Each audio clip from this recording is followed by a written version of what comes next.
Hello, welcome to Poppin Predictions, where we believe movies aren't over at the end but are meant to be continued. You're here with Andy and Marqueze, where we ponder what happens in the story once the credits begin to roll. On today's episode, we will be reviewing the Disney Pixar film Monsters, Inc.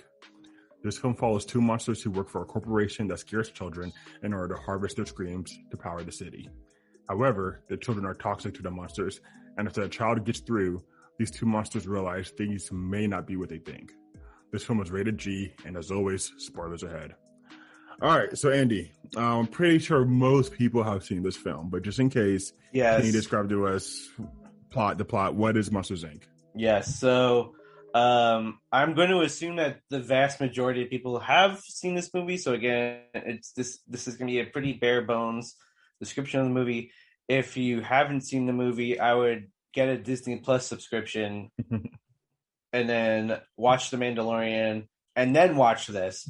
No, I'm joking. But you can watch Monsters, Inc. on Disney Plus if you haven't seen it yet. Anyway, so kind of what Marquise was just saying, like, you know, it follows these two characters, Mike and Sully. Sully looks like a big blue grizzly bear with horns. I don't know. That's the best way to describe Sully, in my opinion. And then Mike is just a green tennis ball with an eye. And, you know, they work at Monsters Incorporated, which is just the energy producing factory for Monstropolis. You find out that there's an energy shortage. And so Sully is a scarer, and Mike is sort of like his partner. Mike gets doors for Sully, kind of coaches him up, gets him pumped up, ready to go. And, there's a person that Mike is dating named Cecilia, and as they are kind of doing their thing, is it Mike or is it Sully that discovers Randall? It's Sully. It's Sully. Sully. Sully discovers their nemesis Randall, kind of doing some after hours scaring, and that's where you kind of first get introduced to this little girl, super adorable, by the name of Boo, or at least that's what we know. And we actually, I think it's Mike that realizes he's doing that, because remember, Mike goes up to him and says, "Hey, you're trying to get our screams," and Randall's like, are you trying to get the leaderboard?" And Randall's like, and then actually he's like, "Oh, wait, yeah, sure, I'm trying to get up on the leaderboard." So I think it's actually Mike that figures him out. Either way, it doesn't really matter. It doesn't really matter. Anyway, one way or another, no, it has to be Sully, because Sully brings Boo to the restaurant. But then why does Mike say that to him before? Actually, no, Mike can say that afterwards. It works out. Never mind. Forget what I said. Keep going. Jeez.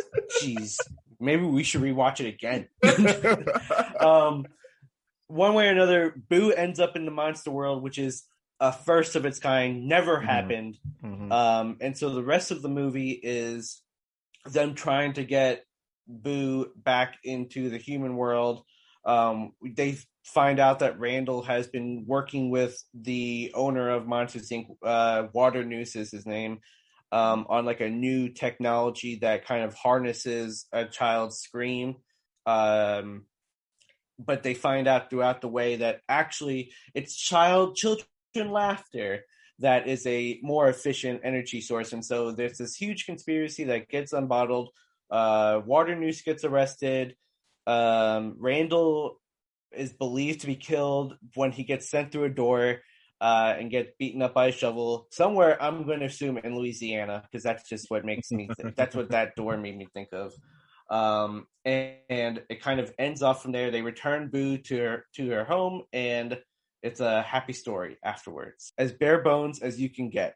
So, Marquise, I know that when we were going to watch this movie, you were not super excited about it. Has your opinion changed of Monsters, Inc. since watching this movie again recently? I would say yes and no. Okay. So I was not super excited to watch the movie again. The last time, so I remember watching Monsters University, which is the sequel, and I didn't like it that much. And then, I mean, it's been so long since I've seen this original film. Like, it's actually probably at least a decade, so it's been a while. but like I don't remember like loving it or anything like that. So it's been a while since I've seen the film, and so watching it this time, I would say I definitely enjoyed it more. But there's also a thing I noticed. So Andy, I've talked to you about this, but I think it was about a couple months ago. I saw a film by the YouTube, or not film, but a video on the YouTube channel Wisecrack, where they were talking about like, is Disney evil? And they were talking about Disney's business practices and all this stuff like that.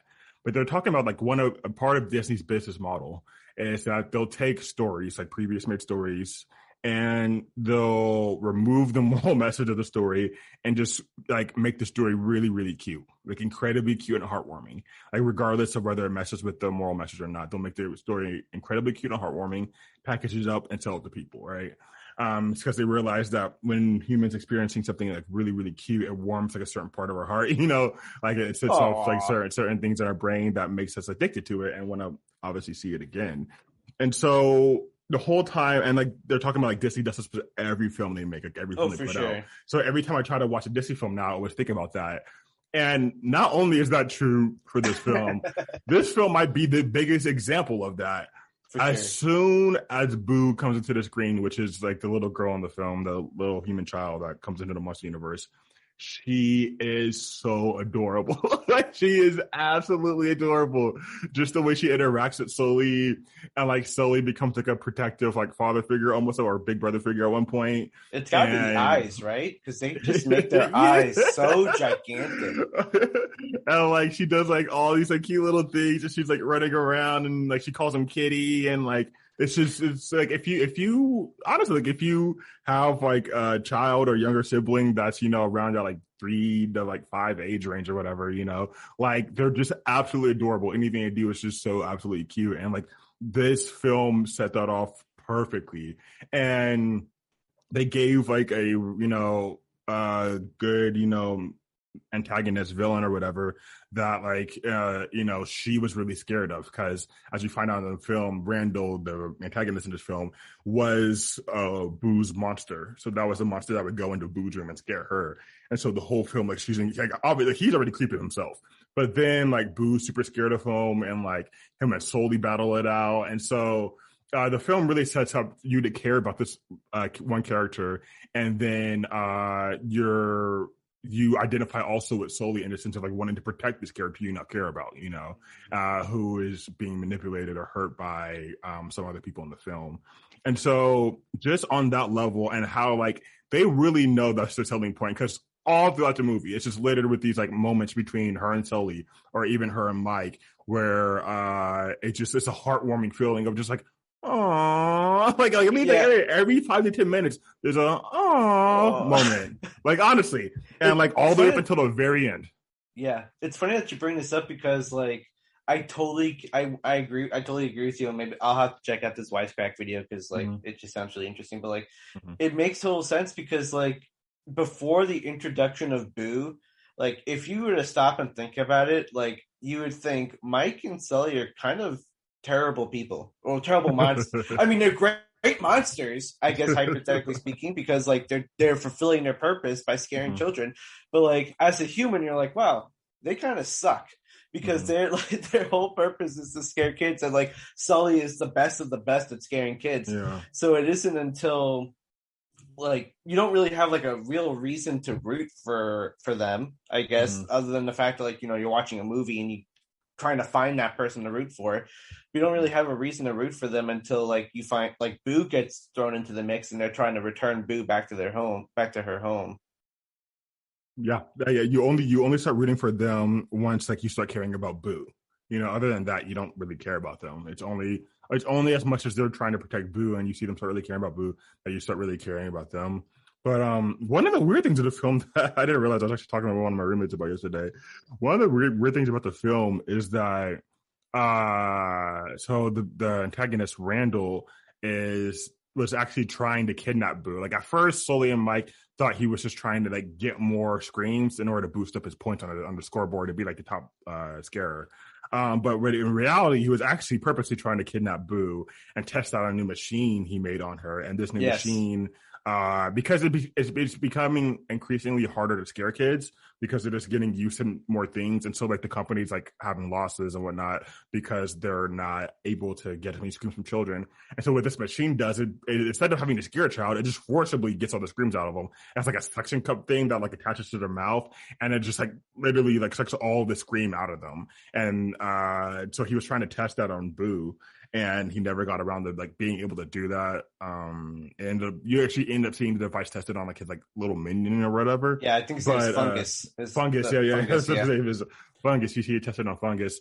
But yeah, which like Fungus, after seeing that, oh terrifying. My gosh, terrifying. Like I just like cannot imagine Terrifying. what that would have done because the contraption that went onto Fungus's face is as big as Boo's head. Yeah. So I'm just like, what would have killed her, happened bro? to her? Like, that would have straight up. She would have been straight up dead. Like there's no doubt in my mind. 100% would have been killed. I want to kind of talk about this with you because this isn't the first Pixar movie that we've done in the past, and it's this idea of like new age versus like old age sort of Pixar movies. And I know that when we watched like Inside Out, Zootopia, and a couple of other things like here and there, like I know that you like really enjoyed them, but I know that when we've talked about some of the older Disney Pixar movies such as Monsters Inc. and as much as I disagree with you, Toy Story, like you aren't as super crazy about them. So is there something about the way they tell stories now versus how they used to tell them that like you seem to like more, or is it just like the plot lines are a little bit different, like, or am I just overthinking it? No, I think you're definitely right. To me, I think why I like the modern Disney and Pixar films more, when I say modern, I just really mean like 2010s and like later 2010s. Yeah, is just because I think they have much more complex themes. Like we just did a review of Soul, and Soul is like tackling like existentialism, meaning, there's some general meaning of life, personhood, death, beyond death, all these different things. Whereas, I mean, I couldn't really tell you a theme for this movie. It was just a cute story. It was just a cute story. Like, yeah, I feel like the newer Pixar movies are being made with the adult in mind versus like back in the day. Like, not to say that like adults weren't able to get enjoyment out of like Toy Story or out of Bug's Life, because that's just another movie that popped in my head. But like they aren't able to get enjoyment out of it. But like those were clearly intended for the kids with some parent jokes thrown into the movie, whereas this is like the later movies that are coming out, like they are tackling like these more difficult themes and topics. So I can kind of understand from like an adult perspective why these newer movies are probably more appealing to you. Yeah, no, I definitely enjoy them more. It's more complexity, it's more layers to it. It's more things that excite me in it. Where it's like, this was just, I mean, it was a nice story. It's a cool story, but like that was just it. Like, I don't know, there was just nothing more to it. And what we're supposed to do was just make a really cute story that makes you go, at the end. It did it. Like it was successful in what it was trying to do. Yeah. It was really cute. It was really good. So how do you feel this film compares to other Disney Pixar films of the time, of the similar time frame? So if I'm thinking of like, because this movie came out, I think in 2003, 2001. I think it was 2001. It's early 2000s. I think that 2001. Yeah, 2001. Yeah, 2001. Well, quick, let me just give you the list of ones that came out like around the same time. Yeah. So, A Bug's Life was 98. Yeah. Toy Story 2 was 99. Monsters Inc. is 2001. Finding Nemo's 03. The Incredibles 04. And Cars 06. So I would say like Cars, The Incredibles, Finding Nemo, Toy Story 2, and Bug's Life are like around the same time as Monsters Inc. Yeah, and I think Toy Story 1 came out in like 95, 94, 95. So that's like 6 years earlier. Yeah. I think Monsters Inc. I think if Monsters Inc. never existed, it would really change a lot of things for Pixar. I think that I think Are you first of about to all, go to the PCU theory? no, I'll wait because I'll rant when I get there. When we get to there, I think I'm just talking about like from the audience perspective and from like the Disney Pixar perspective. Like I think that Monsters Inc. was just such a great movie for the time, and I personally think it holds up. I enjoyed it back then. I really enjoyed some of the classic movies because I think without the classics, like you really can't get to where we are right now with these newer age films. So it's almost like, not to say that you got to start from somewhere, but like I think Monsters Inc. was a great movie then. It's a good movie now. And I think when you compare it to even Cars, I think Cars might be one of the first movies where like you start kind of dealing with deeper themes because Lightning McQueen was like such like all about him and like was just like I don't care about anyone else. And it wasn't until like he went to this super small town that like he learned to be a better car. I was about to say better person, but better car. So like I think Cars is probably when you start to kind of get to the bigger things. But Monsters Inc. I think served its purpose in terms of like laying like the groundworks and like helping connect millennials to Pixar because I think as a company you're trying to make sure that you are long lasting, and so you have to make movies for the time. And so like back in the 90s and early 2000s, we weren't having these sort of deeper conversations. We weren't looking at society through as critical lens. At least not publicly, like at least not average publicly. person wasn't. Yeah. But now fast forward to I would arguably even say late 2010s, like mid 2010s, late 2010s, and now early 2020s. Like we are talking about a whole lot of deeper things, and so I think that Pixar already has to grasp on millennials, and so they're trying to kind of now focus on what Gen Zers are going to like. What are some movies and some things that Gen Zers are going to like? And so what do we know about Gen Zs? Gen Zs really like to be, active. They are, from what I have seen in my higher education career, like they are way more in tune with being an activist, and so on and so forth. So I think that the movies that they're creating now are sort of adapting with the times. Plus, I will also say, so I'm looking at just a list of all the films from Pixar and like who wrote them and directed them. Two names I am seeing across this entire thing, for the 2000s, is John Lasseter and Andrew Stanton.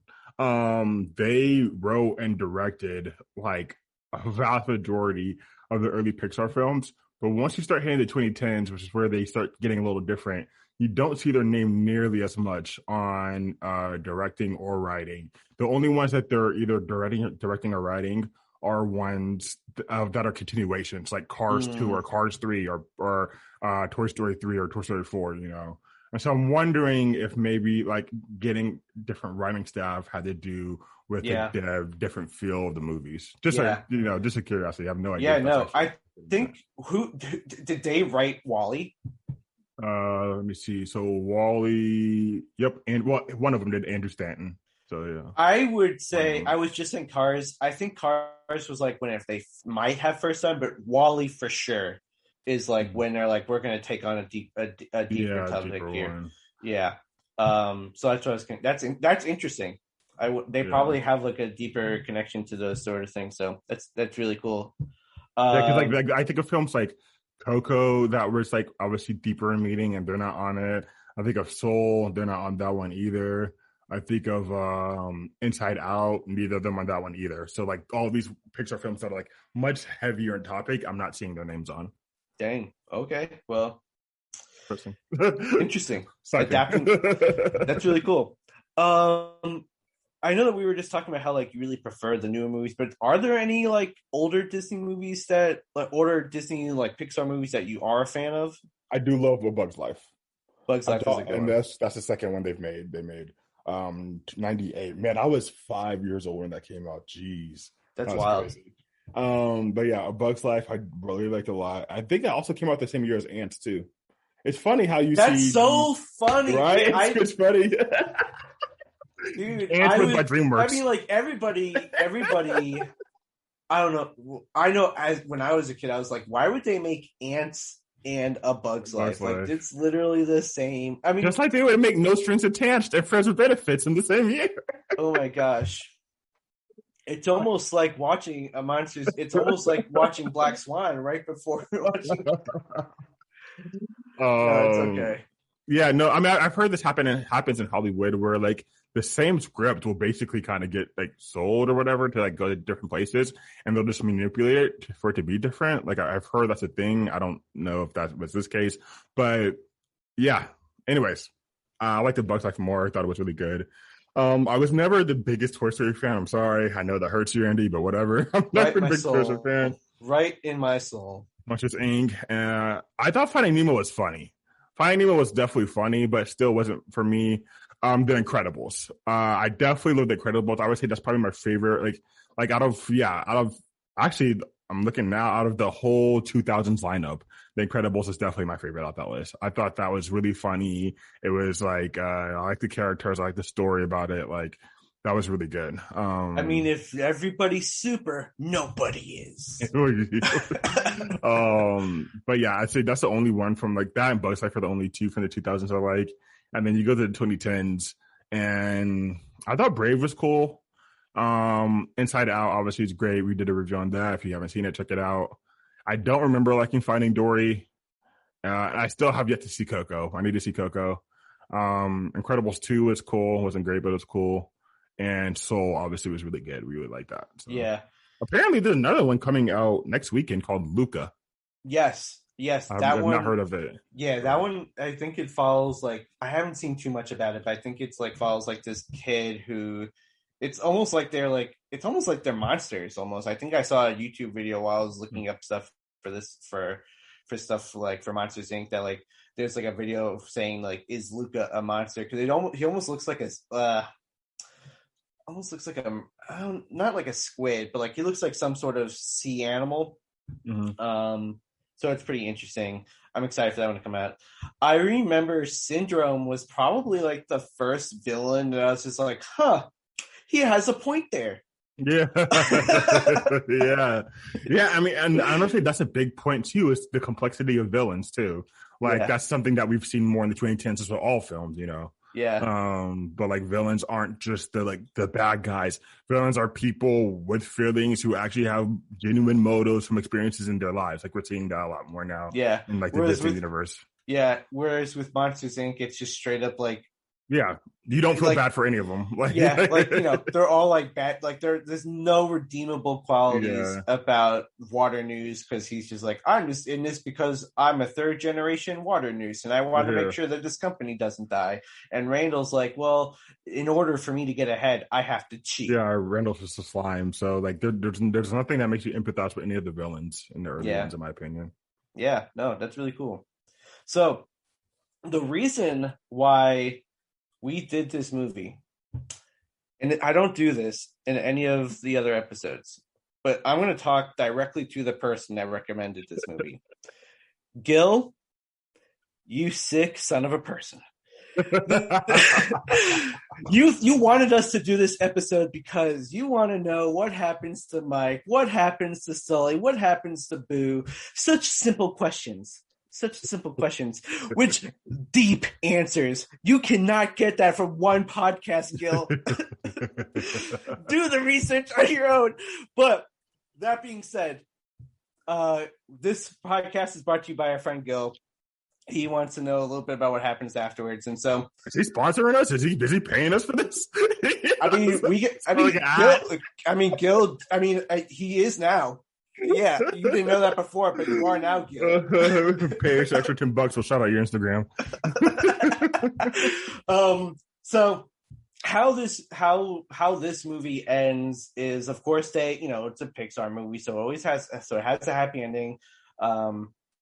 They expose the conspiracy that Water News is, is working with Randall to create this contraption to capture people's screams, and then Water News gets arrested. Randall, like I said, gets gets what I believe beaten to death by a shovel. But then you find out that Roz is the leader of the CDA, the Child Detection Agency, something like that. And that they, shred Boo's door because Boo can never come back to the monster world. And so they, instead of using screams to power Monstropolis, they use the power of laughter. You see Mike go into the universe and into the human world instead of Sully. He does this comedic bit, and then he shows Sully Boo's door. Sully opens it, and he sees Boo. And you hear Boo shout "Kitty," which is what she called him. And so the reason why I'm so mad at Gil is because it's such a simple question. Who is Boo? What happens to her? But the thing is that there's so many things. There's so many directions that you can go with this answer that it is not so simple. So my first thought, as I'm watching this movie is, okay, maybe Boo is Emily, who is Jesse's from Toy Story 2. Mm-hmm. I was thinking, okay, maybe Boo is Jessie because, maybe Boo is Emily because, at the end of, towards the end of the movie when Sully is saying goodbye, you see Boo take the Jessie doll and some other things up to Sully to show him all the cool toys. And so I'm like, oh, okay, he owns Jessie. Boo owns Jessie. But it wasn't until I did a bunch of digging that I found out that Boo's name is Mary. Really? So, yes, because if you look at some of the paperwork, geez, what is she, like a business girl? No, if you look at some of the drawings, when you're a little kid and you're learning your name, your teachers make you write your name on it. And so on one of the drawings, you can see I think it's like a drawing of Randall, you can see the name Mary on it. And so as soon as you see that eliminates almost every person that I can think it could be. Like, it eliminates Emily because, not the same name as Mary. At one point, I was like, maybe it's Darla because, it's a kid around the same age, grows up. Nemo came out after Monsters, Inc., so it makes sense. So I was like, maybe it's Darla, different name. I thought maybe it's Violet because, she has some real from Incredibles because, 1 minute Boo's in front of you, the next is behind you. And one of Violet's superpowers is invisibility, which is something that potentially Boo/Mary has. But again, different names. So, Gil, to answer your question, the easiest thing I can do, and this is for everybody, the easiest thing you could do is just watch a bunch of YouTube videos because they will go in way more depth about this than I will. But you're here anyway. And so, according to a very popular theory known as the Pixar theory, Boo is the witch from Brave. I have never seen Brave, so I cannot talk too much about this other than what I've seen from the videos. But from what I've been able to find out is that in the witch's home, you could see a wood carving of Sully. So obviously there's some sort of attachment there. The witch, correct me if I'm wrong, because I think you said you've seen Brave earlier. That I have. I've seen it. When she opens the door, it works sort of like portals. Yeah, it looks like the door could work like a portal, like a magic portal, kind of. Exactly. So she learned that technology from somewhere.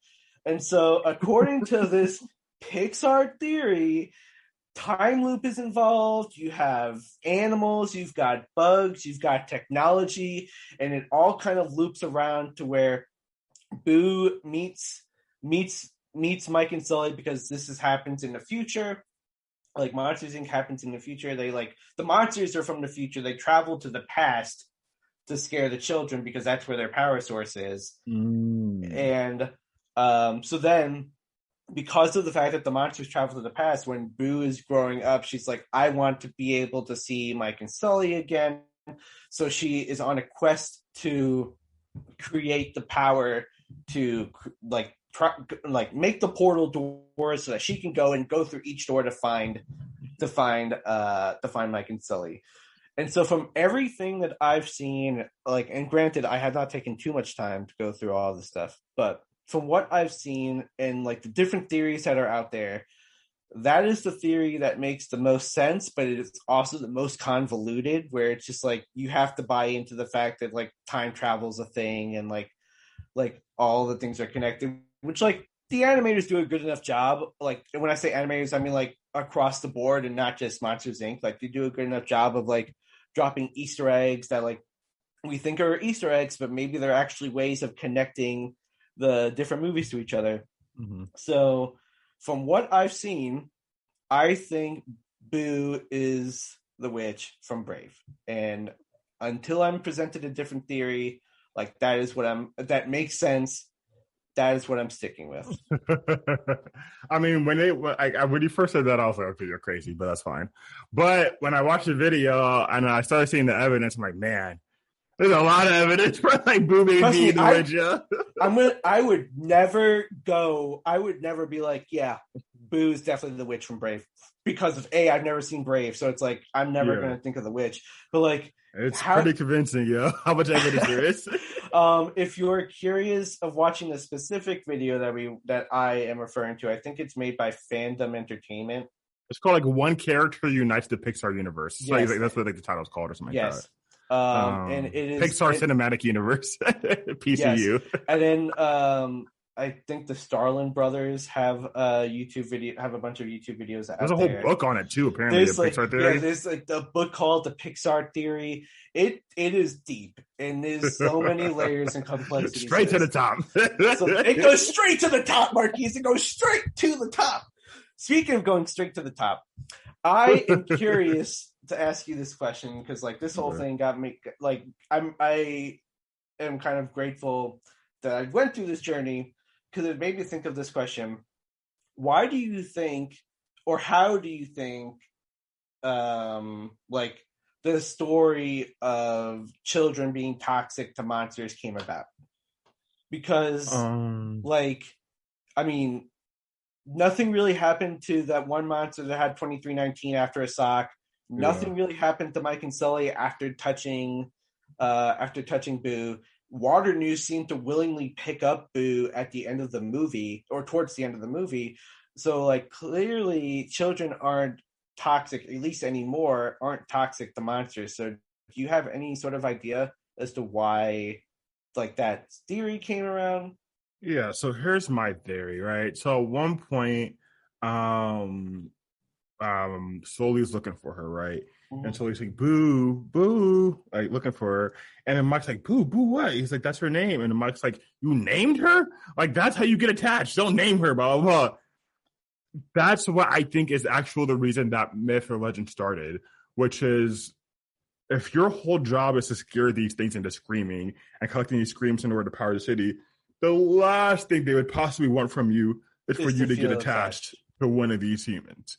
And so keeping distance, and this time literally a physical distance, from these humans allows there to really be no room for attachment. And so if I had to take a guess, that would be it. It's a rule that helps enforce the distance between monsters and humans. Because once again, if Sully could fall, Sully's the top scarer. And so if he could, fall for this child and just really care for it and want to protect it and see, that, then really, any of the monsters can, very easily. And so, and then all of a sudden your whole business is upside down. And so for me, it seems like that would be the likely thing. It's they don't want the monsters to end up caring for these children. Yeah, I definitely agree with that. And the reason why I was saying this whole thing goes straight to the top is because of everything that was just happening, but also Roz has to be in on it, because Roz gave Sully permission to say goodbye in the human world gave Sully permission to say goodbye to Boo. Mm-hmm. So obviously Roz knows that children aren't actually toxic. Mm-hmm. It's a whole thing, bro. It's a scam. It's a scam. It's a lie. It's a lie. And so, so that's who I think Boo is. And I think that that's what I think happens to her, is that she is on a quest the rest of her life to make that technology that she can go and meet and see Mike and Sully again. Mm-hmm. I'm gonna cheat a little bit for what I think happens to Mike and Sully, because I don't know if you know this, and I don't know if our audience knows this, but there is in fact a Monsters Inc. TV show coming out. Oh wow! Yes, there's a Monsters Inc. TV show coming out July 2nd, which is, I swear to God, like, this is just like a complete coincidence that we are doing this episode right before, but it comes out July 2nd, and it's called Monsters at Work. You can find you could find trailers online, but and the reason I think I say it's legit is because there is like a Disney Plus like logo in it, so like it's going to go straight to Disney Plus. But in the show, it starts off by saying that like Mike and Sully are handed the business and that they're in charge. Mm-hmm. Which, like, before I saw this trailer, before I knew that they were coming out with a TV show, I was like, would they just hand the company off to Mike and Sully? Like, does that make logical sense? Like, to just be like, yep, no, Water News is gone, I guess you're in charge now. But based off of this TV show, like, they are going to be in charge of the company. And so I think when we see the TV show, it's going to be a lot about like adapting the old tactics and like adapting it to the new tactics. Part of me really wants to believe that there's going to be like a divisive nature within Monstropolis between like the younger generation. It's like, yeah, no, we shouldn't be scaring kids anymore now that we know that they're not toxic to us. And the older generation be like, that's just the way we do things. That's just the way things have been done. So we have to go back to scaring kids. Like, that's just like what I could see happening. It's just like the boomer, the boomer monsters come and say, no, we have to go back to, we have to scare kids. And the Gen Z millennial monsters, love is the way, no. Laughter is the way. Make them laugh. That's so funny. That's accurate. Honestly, that'd be a much better sequel, in my opinion. Somehow, some way, Zootopia and Monsters Inc. come together for their combined sequels. Oh my goodness. Yeah, no. It is kind of weird. I actually didn't even think about that. How at the end of the film, they just like Sully and Mike are in charge, and like. That's a weird decision. Like, just because they caught the bad guys doesn't mean they should run a company. So, that is actually kind of weird now that I think about it. Like, why they put them in charge. We learned by the prequel, Monsters University, that, like, they don't even have degrees.